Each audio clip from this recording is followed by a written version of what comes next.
시작하게 하시며 끝내 모든 성도들의 진리를 향한 열심을 통해 영광 받으실 하나님을 찬양합니다. 존 버년 목사님의 철로 역정은 1678년에 초판이 인쇄된 이후로 역사상 종교 우화 문학을 가장 널리 아우른 작품이자 가장 널리 번역된 작품으로 꼽힙니다. 흔히들 성경 다음으로 가장 많이라는 표현을 쓰는데 이 철로 역정이야말로 성경 다음으로 가장 많이 인쇄되어 팔린 책이며 가장 많은 언어로 번역된 작품이라고 할 수 있습니다. 이 초판이 이제 10만 부가 나갔거든요. 요즘에도 책을 쓰면 1쇄가 1000부 아닙니까? 3쇄까지 내면 엄청나게 많이 팔린 책이에요. 그런데 10만 부라고 하면 엄청난 얘기죠. 설교의 황태자라 불리는 찰스 스펄전 목사님은 철로 역정을 평생 백독하셨는데 매번 읽을 때마다 영적으로 새롭게 함을 얻었다고 합니다. 좋은 책을 시원찮은 책 100권보다 좋은 책을 100번 읽는 게 낫다 그러죠. 철로 역정이 그만큼 가치가 있다는 겁니다. 자, 철로 역정은 청교도인 존 버년 목사님의 옥중 작품입니다. 존 버년 목사님은 1660년 찰스 2세의 왕정복고로 당시 영국의 국교도였던 영국 성공회를 제외한 기독교인들을 배척하는 분위기 속에서 비국교도인데 설교했다는 이유로 12년간 감옥에 투옥되었습니다. 이 기간 중 존 버년 목사님은 청교도 문학의 보석과 같은 작품들을 많이 짓게 되었고 그중 백미가 철로 역정입니다. 60권 지었거든요. 60권 중에 철로 역정이 아주 백미입니다. 철로 역정은 영적 체험에 대한 백과사전과 같습니다. 철로 역정에는 회심의 감격과 이후 이어지는 성화 과정에 대한 상세한 기술과 묘사로 가득합니다. 많은 이들이 철로 역정을 읽으면서 자신의 신앙을 점검하고 잠든 영혼을 다시 일깨워 믿음의 경주를 재개하게 되었습니다. 그런 면에서 철로 역정은 아직 구원의 도를 모르는 사람에게는 전도책자가 되고 구원의 은혜가 있는 성도에게는 그리스도인으로서 어떻게 살아가야 하는지에 대한 실제적인 안내서가 될 것입니다. 시대가 갈수록 악하여져 가고 편하고 게으른 신앙의 풍조들이 쉬운 복음의 양산을 부추기고 있습니다. 신앙의 대표 고전인 철로 역정을 함께 읽고 묵상해 나가시면 영적 훈련에 놀라운 진보가 있을 것입니다. 철로 역정 세미나를 시작하신 모든 분들에게 믿음의 주여 또 온전케 하시는 이인 예수님의 은혜와 평강이 함께 하시기를 축복합니다. 이 모든 영광을 하나님께 2022년 8월 7일 이 세상 순례자 김택전 목사 올립니다. 이렇게 했고요. 자, 오른쪽에 존 버년 그죠? 예. 계시고 넘겨보겠습니다. 자, 오른쪽에 이제 이 지도가 나오는데 이 지도가 약간 애니메이션 느낌 좀 나죠, 그죠? 이게 애니메이션 중에 아이들 둔 부모들 알 거예요. 카라고 하는 자동차 나오는 애니메이션이 있어요.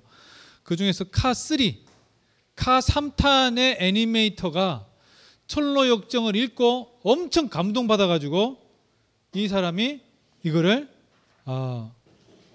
하기 시작한 거예요. 그래서 다 그렸습니다. 다 그려가지고 이것을 책으로 펴냈어요. 그러니까 이 그림을 인터넷에 파는데 제가 돈 주고 샀습니다. 엄청나게 거금을 주고 사가지고 하여튼 그렇습니다. 자, 차례 보도록 하겠습니다. 차례 1번부터 52번까지 52주까지 이렇게 되어 있는데요. 어느 세월이 할까 싶은데 순식간에 끝납니다. 걱정하지 마시고요. 자, 이렇게 해서 진행하도록 하겠습니다. 자, 처음 시작. 혹시 여러분들 중에 교재가 추가로 주문한 교재가 있어요. 제가 아마 그 교재를 가지고 있는 것 같은데 약간 순수하기보다는 좀 페이지 이런 건 다르진 않는데 하여튼 그렇습니다. 자, 제일 뒤에 있는 예수 인도하셨네. 이 찬양 같이 찬양하도록 하겠습니다. 189페이지에 예수 인도하셨네.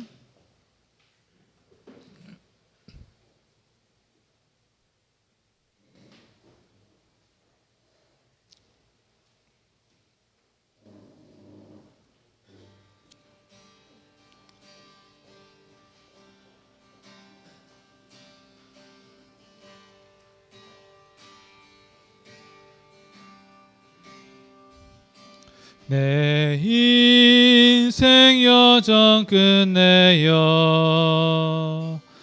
강 건너 이를 때 하늘 문 향해 말하리.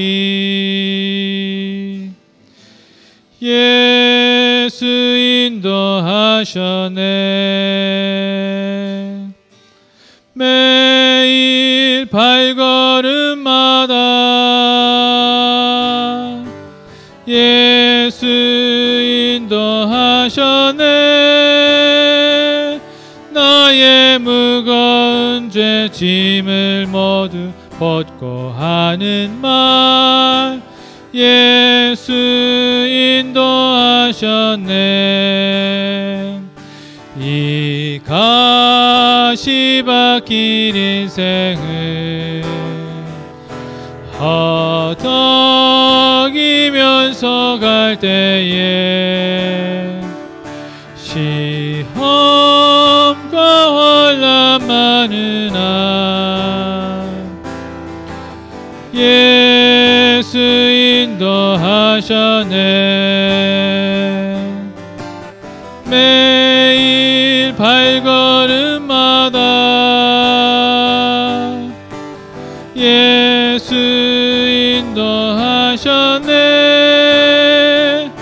나의 무거운 죄 짐을 모두 벗고 하는 말 예수 인도하셨네. 내 밟은 발걸음마다 주 예수 보살피시사 승리의 개가 부르며 주를 찬송하리라. 매일 발걸음마다 예수 인도하셨네. 나의 무거운 죄 짐을 모두 벗고 하는 말 예수 인도하셨네. 기도하겠습니다. 하나님 감사합니다. 철로 역정을 시작하게 되었습니다. 또 주일 오후 예배도 함께하게 되었습니다. 하나님, 하나님의 말씀은 우리에게 새로운 힘과 용기가 됩니다. 이 귀한 여정에 함께 참여한 주의 택한 자녀들 하나님께서 붙들어 주시고 끝까지 완주하게 하여 주옵시며 하나님 많은 은혜 받는 복된 시간이 되게 하여 주시옵소서. 예수님 이름으로 기도드립니다. 아멘. 자, 대망의 일과입니다. 여러분들 가지고 계신 교재 37페이지. 자, 워크북 말고 이 책 이제 교과서라고 해야 되죠? 37페이지 한번 펼쳐 보십시오.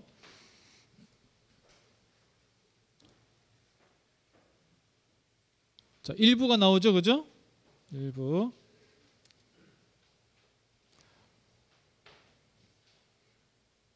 자, 오늘은 앞뒤 한 장을 같이 한번 읽어보도록 하겠습니다. 왜 그런가 하면 먼저 읽어오셔야 되는데 오늘 처음 나눠드렸기 때문에 이 내용을 같이 읽어보도록 하겠습니다.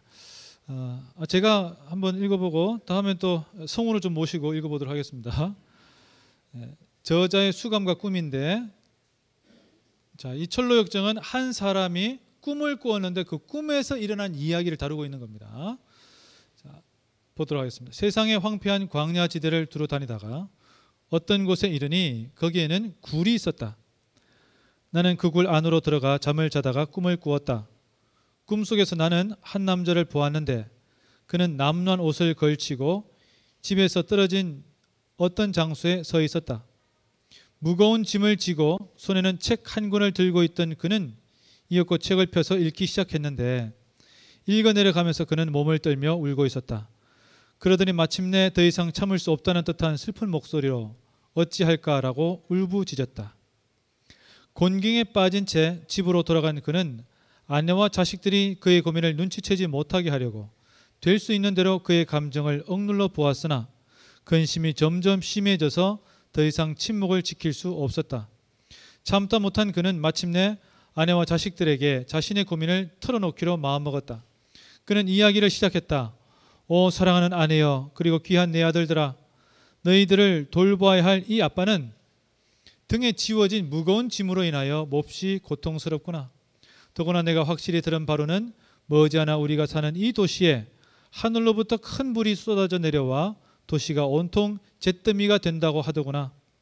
우리가 구원받을 수 있는 어떤 길을 발견하지 못한다면 나 자신은 물론 당신과 귀여운 너희들까지 모두 죽게 될 거야. 하지만 난 아직 그 길을 찾지 못했어. 이 말을 듣고 그의 가족들은 무척 놀랐다. 그가 한 말을 믿어서가 아니라 그의 머릿속에 어떤 광증이 일어나는 것이 아닌가 생각했기 때문이었다. 잠을 재우면 그의 머리가 안정될 거라고 믿은 가족들은 밤이 가까워지자 서둘러 그를 잠자리로 보냈다. 그러나 그의 고민은 밤이나 낮이나 마찬가지로 그를 고통스럽게 했으므로 그는 밤새 한잠도 못 자고 한숨과 눈물로 밤을 지냈다. 아침이 되자 가족들은 그가 어떻게 되었나 궁금하여 물어보았으나 그는 점점 더 심하다고 대답할 뿐이었다.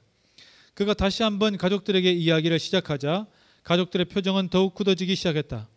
가족들은 거칠고 까다롭게 굴면 광증이 사라질 것이라고 생각하고는 때로 그를 비웃기도 하고 크게 야단을 치기도 했으며 아주 무시해 버리기도 했다. 그러자 그는 자기 방에 혼자 숨어 그들을 불쌍히 여기고 그들을 위해 기도하면서 자신의 괴로운 심정을 슬퍼하였다. 그러다가 그는 혼자 들로 나가 거닐기도 하고 책을 읽기도 하고 기도도 드리며 며칠을 보냈다. 어느 날 여전히 들을 지내며 책을 읽고 있던 그는 갑자기 크게 낙심하여 예전과 마찬가지로 내가 어떻게 하여야 구원을 받을 수 있을까 하고 울부짖었다. 오늘은 여기까지 살펴보도록 하겠습니다.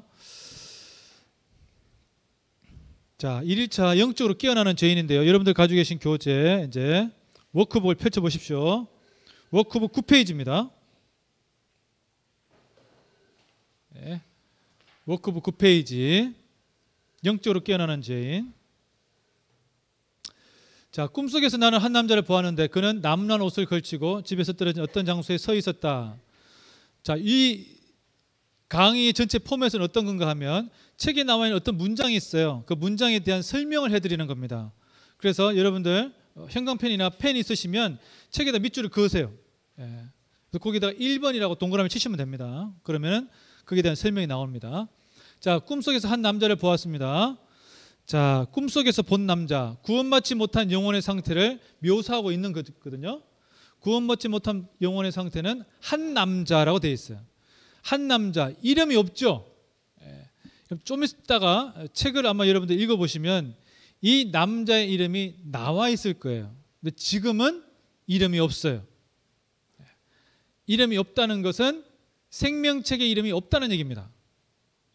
자, 이 존 버년의 철로역정은 많은 상징으로 되어 있어요. 그래서 한 남자다. 그러면 이 사람이 이름이 없네. 이름이 없다는 것은 생명책 이름이 기록되어 있지 않구나. 이렇게 이해하셔야 돼요. 자, 두 번째 보시면 남루한 옷이라고 되어 있어요. 남루한 옷. 성경에서 옷은 행위를 의미합니다. 행위. 이게 되게 중요한 그 상징책이거든요. 성경에 옷이 나온다. 그러면은 그것은 행위다. 이렇게 보시면 좋아요. 아담과 하와가 범죄를 하였을 때 그들은 옷을 벗은 것을 알게 되었고, 즉 옷을 벗었다기보다는 옷을 입지 않은 것을 알게 되었는데 하나님께서 나중에 그들에게 어떤 옷을 입히죠? 가죽 옷을 입히죠. 그게 그냥 옷을 입혀 물론 추웠기 때문에 입혔다는 의미도 있지만 이게 무엇의 예표입니까? 예수님의 십자가의 죽음에 대한 예표예요. 그래서 성경은 옷이라고 한다면 이것은 행위다. 또 의라고 얘기를 합니다. 그래서 우리가 흔히 예수 그리스도로 옷 입었다 이렇게 얘기했을 때 옷을 입으면 내 속에 몸에 이제 뭐 더러운 거나 지저분한 것이 있어도 옷 입으면 감춰지죠. 우리가 죄인이라고 하는 것은 즉 남루한 옷을 입었다는 것은 의롭지 못한 상태 어떤 겁니까? 죄인이라는 뜻이에요. 근데 그것을 하나님께서 예수 그리스도를 통해서 우리에게 옷 입혀 주셔서 우리가 어떻게 됐어요? 하나님 앞에 나아갈 때 깨끗한 상태로 나오게 된 거예요. 그래서 의라고 하는 것은 반드시 옷이라고 하는 것은 의와 연결된다. 이거 기억하셔야 됩니다. 이 앞으로 이제 계속 그 얘기 나와요. 자, 이 남자가 어떻습니까? 지금 상태가 어떤 상태예요? 깨끗한 상태입니까?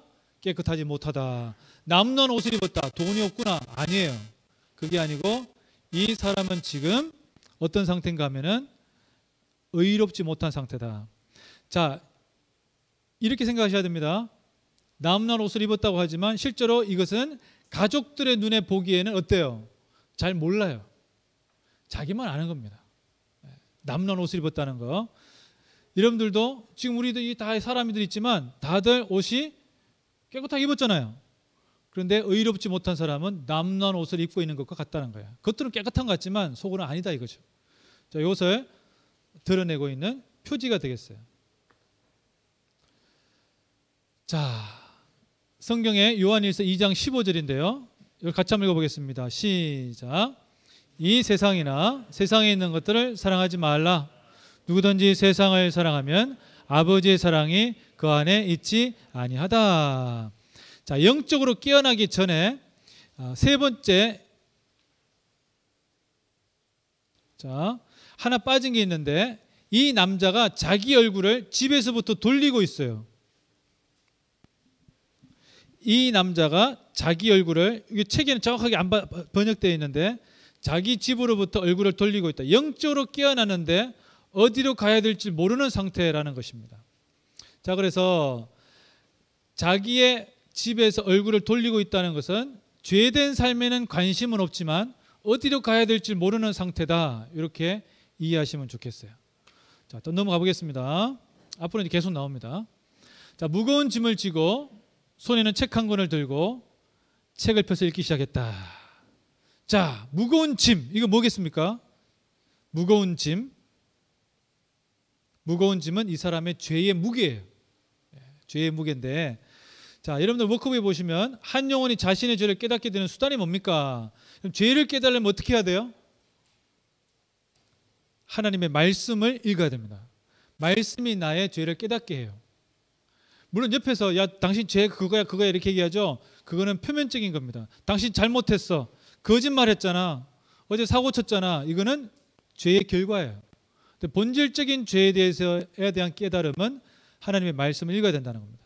자, 하나님 말씀을 읽어야 되는데 딱 보니까 이 사람이 손에 뭐 있습니까?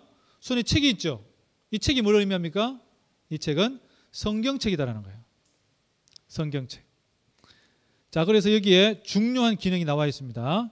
율법이라고 하는 것의 기능인데, 성경은 하나님의 말씀을 가지고 죄인의 죄를 깨닫게 합니다.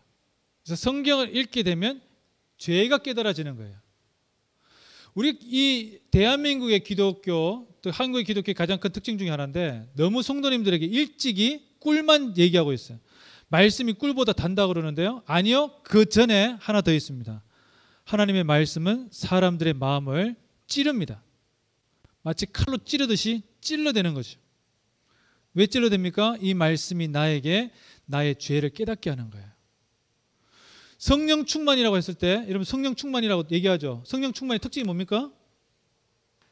성령 충만의 특징에 대해서 얘기를 할 때 사람들이 자꾸 성령 충만하다고 얘기를 하면 방언을 얘기를 해요. 방언은 성령 충만의 뭐예요?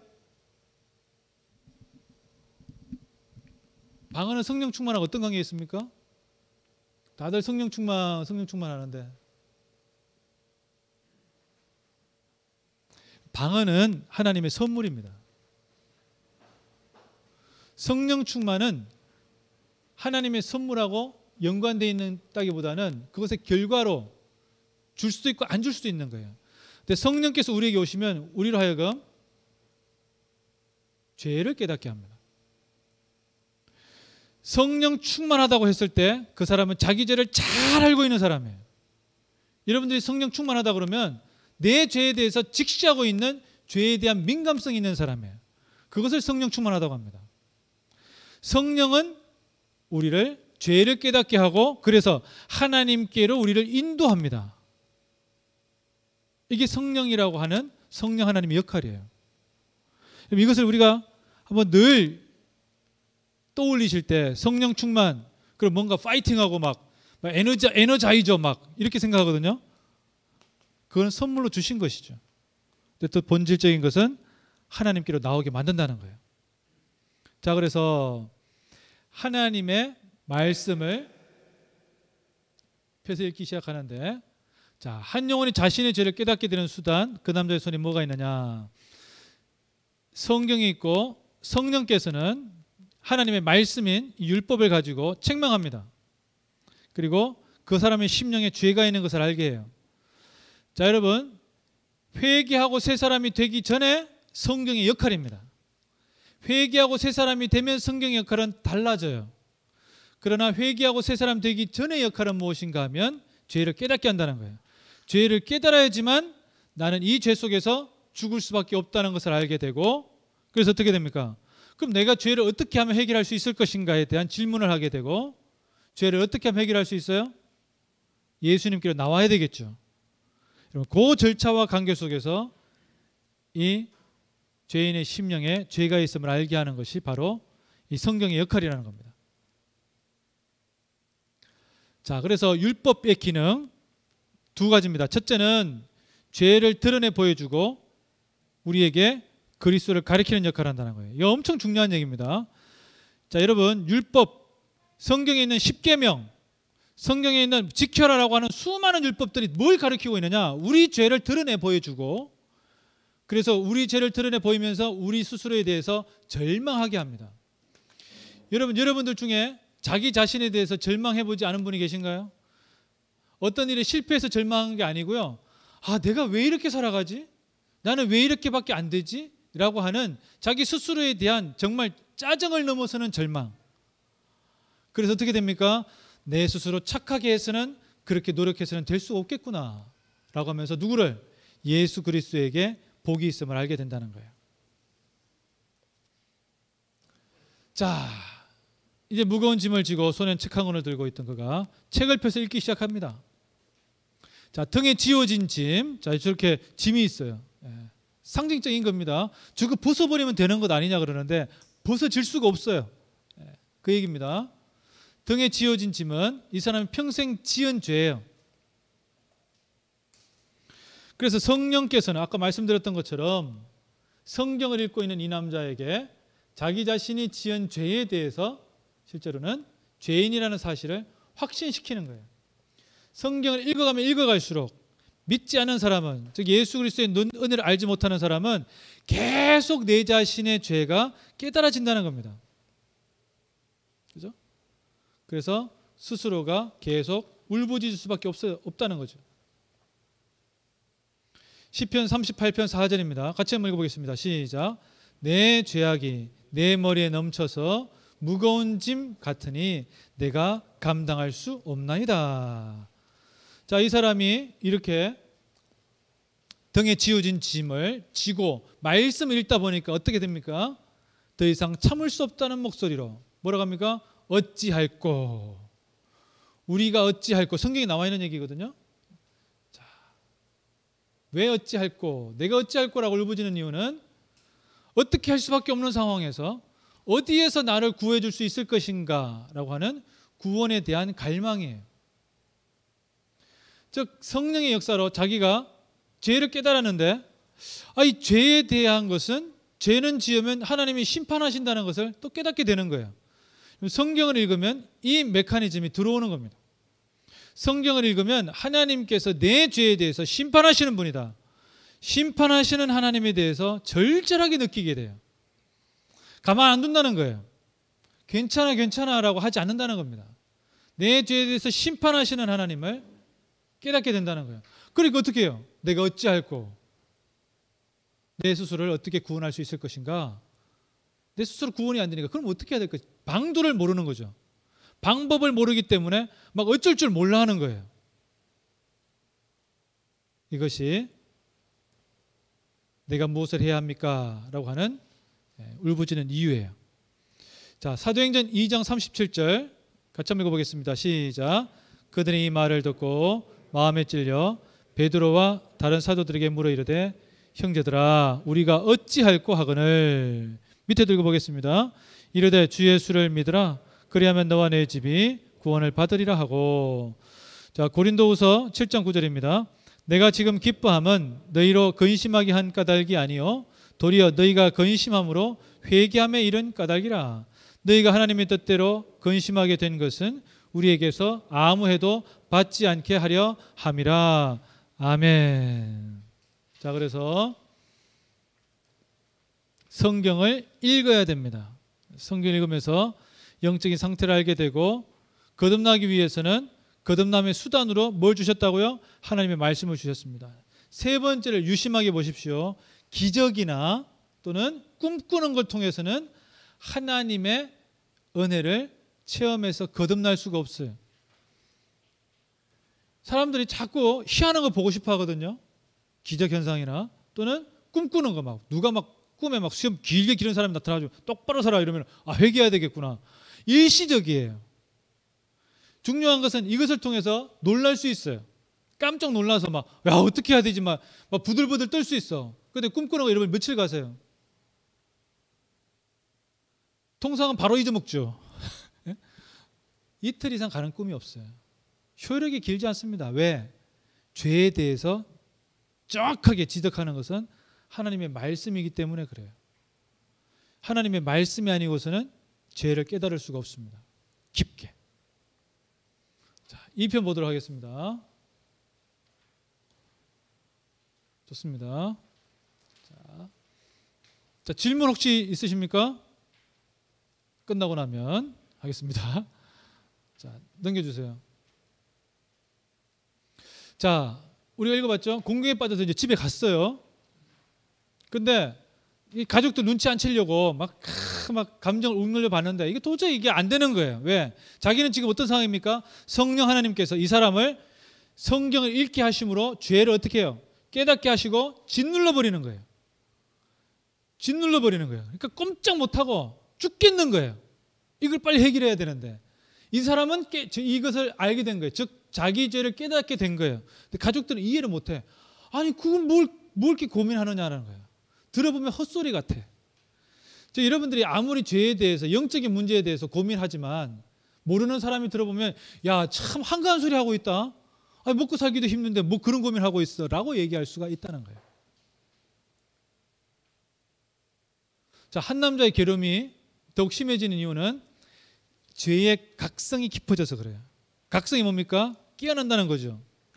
미국에서 1차, 2차 부흥운동이 있었어요. 근데 그때 부흥운동을 영어로 리바이벌이라고 안 합니다. 이 단어를 쓰지 않고 뭐라 쓰는가 하면은 Great Awakening이라고 합니다.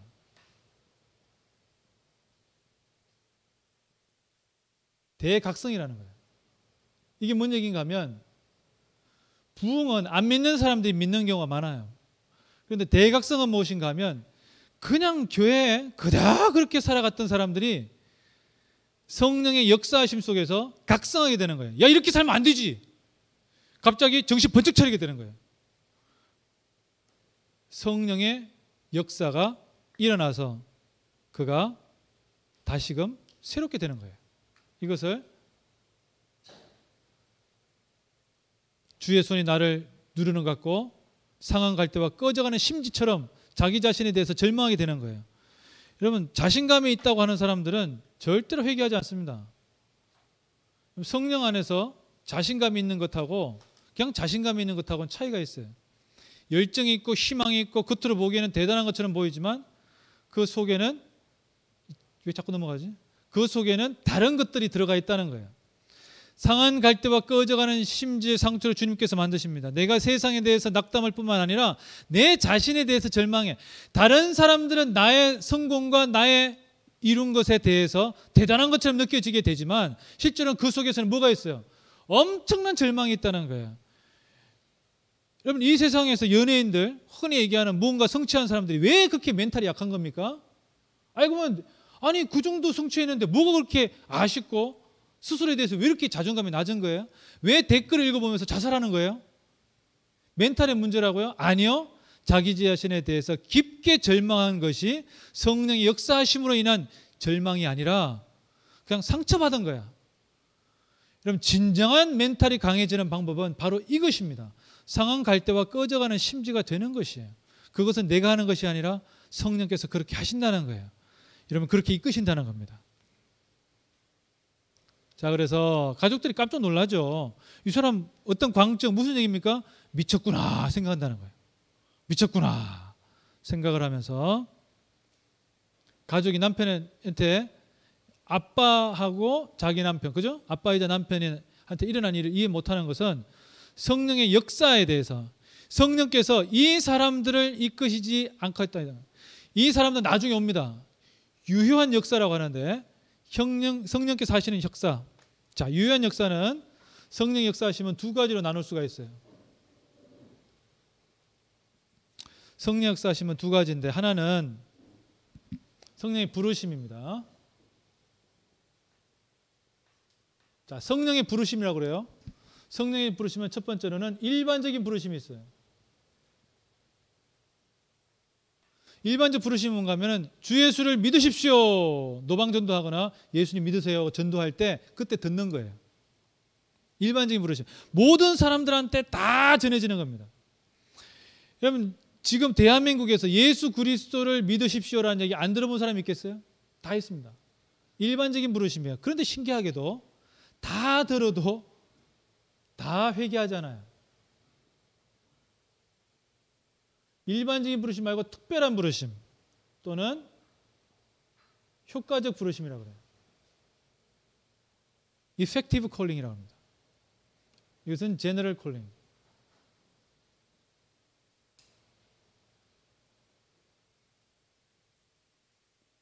효과적이라는 거예요. 뭔 얘기입니까? 이 사람들의 마음속에 실제로 역사한다는 거예요.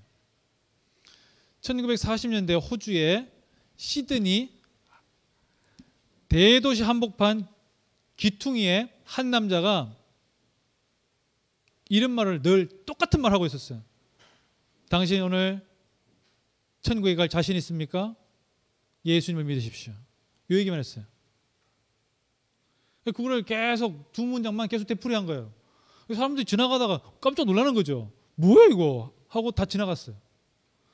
이 사람이 그 이야기를 계속 했는데 어떤 분이 그 이야기를 듣고는 신기하게 생각한 거예요. 그래서 집회에 나가서 전혀 엉뚱한 곳에 집회였어요. 호주 집회인데 남미 쪽에 집회를 가서 이 남자 얘기를 하는 거예요.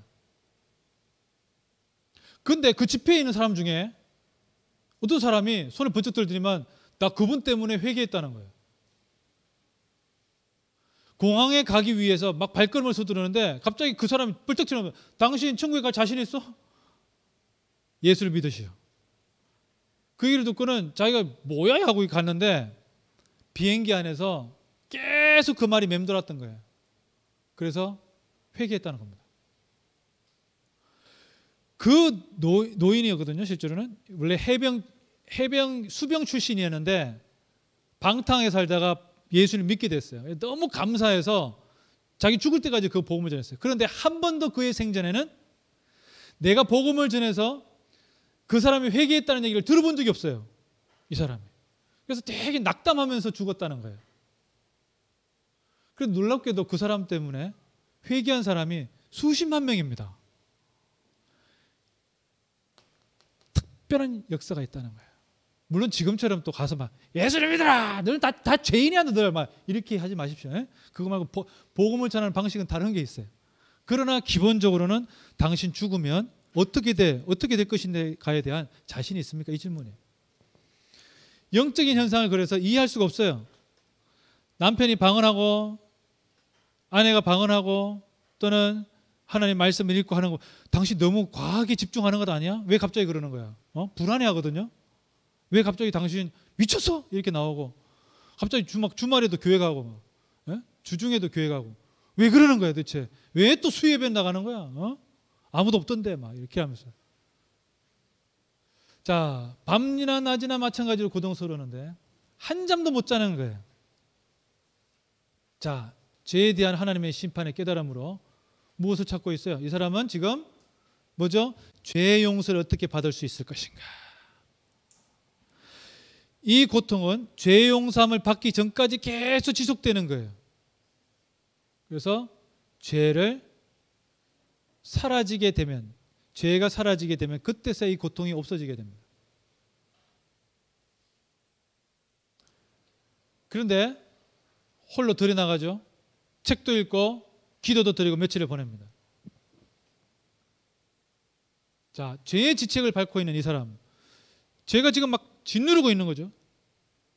이 사람이 할 수 있는 게 뭐겠어요? 할 수 있는 게 별로 없어요. 기도하고 어떤 것처럼 세리처럼 하늘을 우러러 바라보면서 할 말이 없어서 계속 가슴을 치며 어찌할꼬 하는 거예요. 용서의 길을 찾기 위해서 성경을 읽습니다. 어떤 방법이 있는지 아직 알지 못하고 있어요. 그러나 성경을 계속 읽고 있어요. 그래서 자기 자신이 어떻게 회개할 길을 찾고 있는 거죠. 자, 어느 날 그는 여전히 들을 거닐면서 갑자기 또 나오는 거죠. 어찌할꼬 하는데, 자, 문제는 성경 읽고 기도도 하는데 왜 자꾸 죄로 인해서 괴로워하냐 이거예요. 그거 궁금하지 않습니까? 이런 현상이 왜 일어나느냐? 어떤 겁니까? 죄는 그대로 있는데 심령이 더욱 무거워졌기 때문에, 죄 문제가 해결은 되지 않고 계속 남아있는데, 그러니까 계속 무거워지는 거죠. 죄 문제가 해결되어야지만 자기 심령의 괴로움이 사라질 수 있는데 그렇게 못 된다는 거예요. 그래서 자기 자신의 지은 죄, 즉 영적으로 각성된 죄인은 죄를 용서받고 하나님의 심판을 피할 수 있는 방법을 찾게 되어 있다는 거예요. 이거 어떻게 하면 좋을 것인가 라고 하는 질문이 된다는 겁니다. 자, 방법은 성경 읽고 기도하는 겁니다. 그리고 다음 주에 살펴보시겠지만 하나님께서 놀라운 사람을 보내줍니다. 로마서 3장 27절 밑에 있습니다. 같이 읽어보겠습니다. 시작. 그런즉 자랑할 때가 어디 있느냐? 있을 수가 없느니라. 무슨 법으로냐? 행위로냐? 아니라 오직 믿음의 법으로니라. 아멘. 자, 오늘 여기까지 살펴보았습니다. 첫 시간인데요. 다음 주에는 전도자가 나타나면서 좀 더 깊은 얘기를 나누도록 하겠습니다. 자, 오늘 정리를 하면 죄는 여러분 흔히 거짓말하는 게 죄라 그러는데, 죄에 대해서는 가장 핵심적인 것은 뭡니까? 자기 자신 스스로가 무엇인가 할 수 없다는 거예요. 내 스스로가 무엇인가 할 수 없다는 것이고, 할 수 없는 것의 바탕은 내 죄가 있기 때문이고, 죄의 문제 해결은 스스로 할 수가 없기 때문에 하나님께서 주신 방법을 찾아가야 되는 것입니다. 성경을 읽고 기도도 한다는 거예요. 여러분들 중에 이런 영적인 쟁투라고 합니다. 쟁투를 하신 분이 계실 거예요. 자, 여러분 지금 이걸 하는 게 나 아직 하지도 않았는데 이렇게 생각하시는 분도 있고, 내가 그런 적이 있었나 생각할 수 있는데, 철로 역정은요, 여러분들이 에스프레소 커피 있죠. 딱 마시면 저는 센데 이런 것밖에 잘 못 느끼는데, 잘 느끼는 분들은 대단히 다양한 맛을 느끼더라고요. 그거 에스프레소의 커피 맛을 쫙 펼쳐놓은 겁니다. 그것을 하나씩 다 점검해 볼 수 있도록 이 과정을, 이게 이 사람이 하는 철로역정의 이 크리스천이라고 그러는데, 이 사람이 겪는 십자가에 가기 전까지의 과정이 하루가 되는 사람이 있고요, 10분 되는 사람도 있어요. 사도 바울은 단 2분 만에 알았어. 그럼 어떤 사람한테는 대단히 오래 걸리기도 합니다. 그걸 차근차근히 쭉 펼쳐 보여주는 거예요. 그래서 여러분들 이걸 보시면서 내가 이런 경험이 있었나? 나는 이런 데 부분에서 어떻게 했었지? 이렇게 한번 들여다볼 수 있는 계기가 되시기를 바랍니다. 기도하겠습니다. 하나님 감사합니다. 하나님께서 우리에게 시작하신 놀라운 일들은 우리 스스로가 구원할 수 없다는 진리이며, 오직 예수 그리스도의 십자가의 복음만이 나를 구원하고 하나님의 품 안에 거할 수 있는 복된 진리라는 것입니다. 주님, 택한 백성들을 선택하여 주셔서 성령의 유효한 효과적인 역사 속에서 우리를 알게 하여 주시고 주님의 자녀 삼아 주심을 감사합니다. 우리의 삶 속에서 오직 주님만 더욱더 바라보게 하여 주옵시고, 우리에게 주신 이 귀한 구원의 은혜를 함께 전가하고 자랑하고 또 나누는 복된 삶을 살 수 있도록 주여 우리를 인도하여 주시고 붙들어 주시옵소서. 또한 복된 주일 오후가 되게 하여 주시옵소서. 예수님 이름으로 기도드립니다. 아멘. 수고하셨습니다.